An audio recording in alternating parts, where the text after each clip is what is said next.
जय हिंद साथियों, स्वागत करता हूं आप सभी का आपके अपने YouTube चैनल लक्ष्य एनडीए पर। ठीक है, इस वीडियो में हम बात करेंगे डिजीज के बारे में।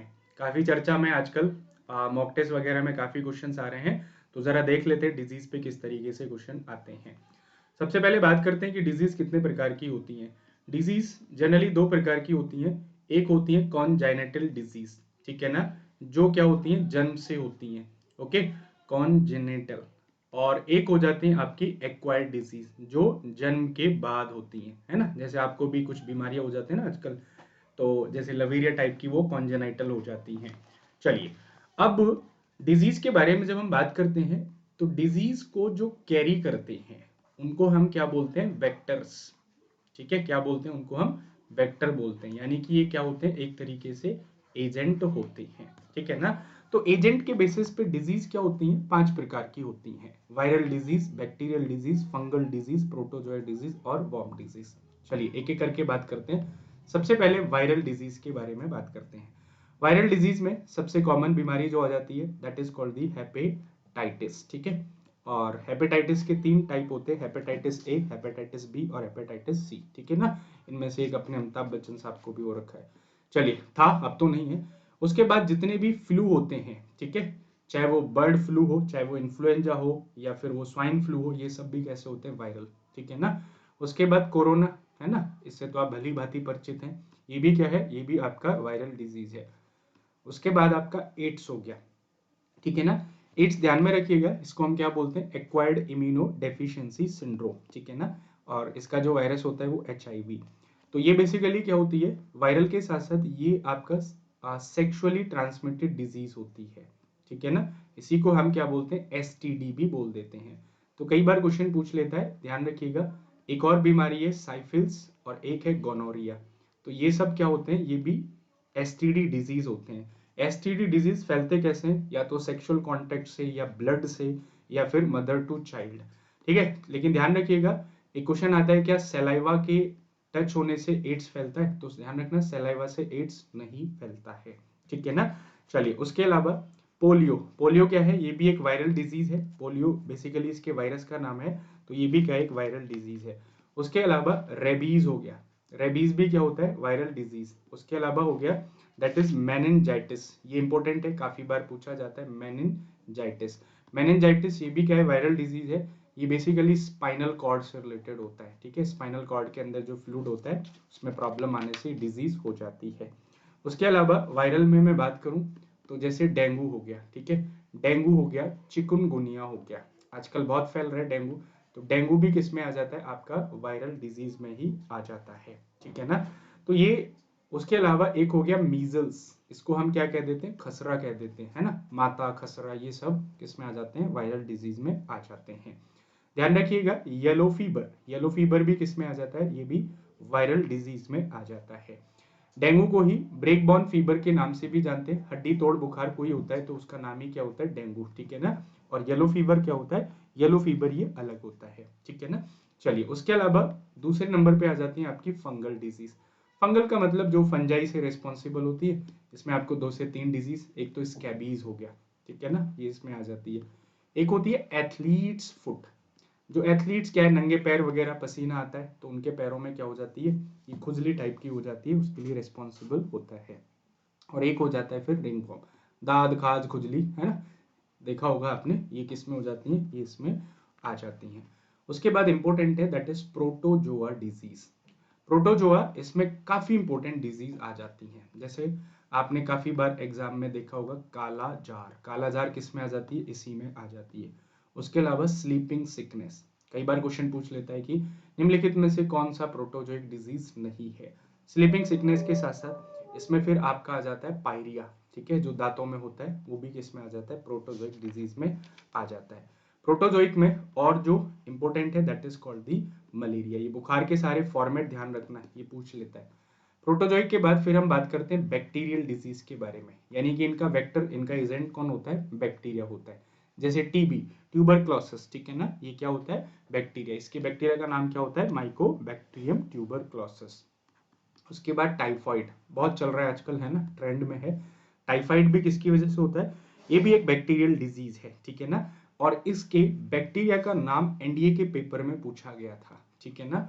तो इसका होता है सैल्मोना टाइफी, जुड़ा नाम है, ठीक है, कोई दिक्कत वाली बात नहीं है, सैल्मोना टाइफी। उसके बाद क्या हो गया, टिटनस, टिटनस यानी कि जो लोहे वगैरह से चोट लग जाती है। उसके बाद कोलेरा एंड डिप्थेरिया, ये पेट के इन्फेक्शन से रिलेटेड होते हैं, तो ये भी आपके किस में आ जाते हैं, बैक्टीरियल डिजीज में ही आ जाते हैं। तो ये ध्यान में रखिएगा। एक है वूपिंग कफ, ठीक है, ये भी ध्यान में रखिएगा, ये भी इंपॉर्टेंट है, वूपिंग कफ। ये कौन सी है, ये बैक्टीरियल में ही आ जाती है। वूपिंग कफ ये होती है काली खांसी, है ना।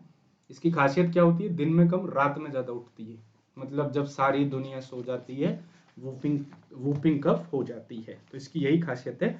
इसका जो बैक्टीरिया है उसका नाम ध्यान रखिएगा, बॉर्टिला पर्टुसिस, ये पूछा गया एग्जाम में, बॉर्टिलिया पर्ट्यूसिस, ठीक है ना।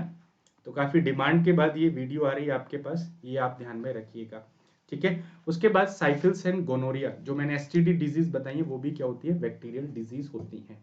उसके अलावा आ जाता है वॉर्म डिजीज, जो कीड़े मकोड़ों से होती है। इसमें आपका क्या हो गया, टेप वॉर्म, ठीक है, पेट में छोटे मोटे कीड़े हो जाते हैं, ठीक है, फिलेरिया हो गया, तो ये सब किस में आ जाती हैं, ये टेप वॉर्म डिजीज में आ जाती है। उसके अलावा जो आपको ध्यान में रखना है कि ये तो कम्युनिकेबल डिजीज है, कुछ होती है नॉन कम्युनिकेबल जो फैलती नहीं है, ठीक है ना, मतलब एक दूसरे के कांटेक्ट में आने से फैलती नहीं है। नॉन कम्युनिकेबल में जैसे आ जाता है आपका कैंसर। कैंसर क्या होता है, नॉन कम्युनिकेबल। कैंसर कब फैल मतलब कब होता है, जब सेल की जो डिविजिंग कैपेबिलिटी है, एबिलिटी है, वो क्या हो जाती है, लूज हो जाती है। उसके अलावा हार्ट अटैक हो गया, हार्ट फेलियर, हार्ट अटैक, ठीक है, इसी को हम कार्डियक अरेस्ट भी कह देते हैं। हार्ट अटैक में चांस होता है बचने का, लेकिन हार्ट फेलियर, हार्ट का रुकना। उसके अलावा डायबिटीज, जो इंसुलिन के ठीक से काम ना करने पर होता है, ग्लूकोज ग्लाइकोगन में कन्वर्ट नहीं हो पाता है, ठीक है। उसके बाद हो जाता है अर्थराइट्स, ये भी काफी इंपॉर्टेंट है, हड्डियों से रिलेटेड, जॉइंट से रिलेटेड ये होता है। इसी का एक और भाई होता है गाउट, जिसको बोलते हैं, ध्यान रखिएगा, बहुत पूछा जाता है। गाउट क्या होता है, ये भी हड्डियों से रिलेटेड होता है। इसमें क्या होता है, सडन बर्निंग पेन होता है। बर्निंग पेन का मतलब क्या होता है ना, जैसे कहते हैं ना कुछ दर्द बड़े मीठे होते हैं, तो ये उन मीठे दर्दों में से नहीं है, ये तो तीखा दर्द होता है, बर्निंग के साथ, मतलब जलन होती है ना। तो गाउट उसी में आ जाता है। ऑस्टियोपोरोसिस, ठीक है, ऑस्टियोपोरोसिस ये भी क्या होता है, ये भी हड्डियों से रिलेटेड ही होता है। ऑस्टियोपोरोसिस या ऑस्टियो आर्थराइट्स भी इसको कहते हैं। 40 के बाद देखा होगा लोगों की हड्डियां कमजोर होने लगती हैं, आजकल तो कुछ लोगों की 20 के बाद भी हो जाती है ना। कमेंट करके बताइएगा आपकी हड्डी मजबूत है या नहीं है। चलिए, कुछ डिजीज होती हैं जिनको हम क्या कहते हैं, डेफिशिएंसी डिजीज, जो किसी ना किसी की कमी से होती हैं, है ना, जो किसी ना किसी की कमी से हो जाती हैं। जैसे माँ बाप का डंडा कम हो जाए तो लवेरिया हो जाता है ना। डंडा टाइम से मिलता रहेगा तो कहाँ ही लवेरिया होगा, क्यों भाई। तो ये भी बता दीजिएगा कमेंट में करके, आपको है या नहीं है। चलिए, गोइटर, गोइटर किसकी कमी से होती है, आयोडीन की कमी से होती है। उसके बाद एनीमिया, एनीमिया क्या हो जाता है, ये ब्लड की कमी से होता है। जब ब्लड कम हो जाता है तो क्या हो जाता है, एनीमिया, ठीक है ना। उसके बाद आपका आ जाता है that is called the rickets. Rickets किसकी कमी से होता है, ये विटामिन डी की कमी से होता है, ठीक है। उसके अलावा आ जाता है स्कर्वी। स्कर्वी होता है किसकी वजह से, विटामिन सी की कमी से, ठीक है, स्कर्वी विटामिन सी की कमी से। उसके बाद एक हो जाता है पेरिनियस एनीमिया, मतलब इसको बोलते हैं खतरनाक वाला एनीमिया, है ना, वही हम तेरे बिना अब रह नहीं सकते, तो वही लेबल है खतरनाक वाला। ये होता है विटामिन B12 या कोबाल्ट मिनरल की वजह से। हड्डियों से रिलेटेड कोई भी बीमारी, ऑस्टियोपोरोसिस, ऑस्टियोपोरोसिस, ठीक है, स्पेलिंग पे मत जाइएगा, हो सकता है थोड़ा बहुत इधर उधर हो सकती है। ऑस्टियोपोरोसिस ये होती है कैल्शियम की वजह से, तो ये क्या हो जाती हैं, ये डेफिशिएंसी डिजीज हो जाती हैं, ठीक है। एक होता है रिप्रोडक्टिव फेलियर, रिप्रोडक्टिव फेलियर है ना, जीवन के लिए काफी इंपॉर्टेंट है। तो ये किसकी वजह से होता है, ये विटामिन ई की कमी की वजह से होता है ना, तो लेते रहिए, वक्त वक्त पे जरूरी है। उसके बाद कुछ होते हैं मेंटल डिसऑर्डर, है ना, दिमागी बीमारी होती है, कई बार आपको भी हो जाती है। मेंटल डिसऑर्डर में जैसे अल्जाइमर होता है, अल्जाइमर क्या होती है, भूलने की बीमारी होती है ना, भूल जाते हो। और एक होता है डिसलेक्सिया, डिसलेक्सिया क्या होता है कि हमें कई बार पढ़ा हुआ याद नहीं रहता है। तो इतना बीमारी आप देख लीजिएगा, है ना। और जाहिर सी बात है इतनी बीमारी के बाद छोटे मोटे डॉक्टर आप बन ही जाएंगे। ठीक है, बाकी मिलते हैं नेक्स्ट वीडियो में, और ये ध्यान रखिएगा।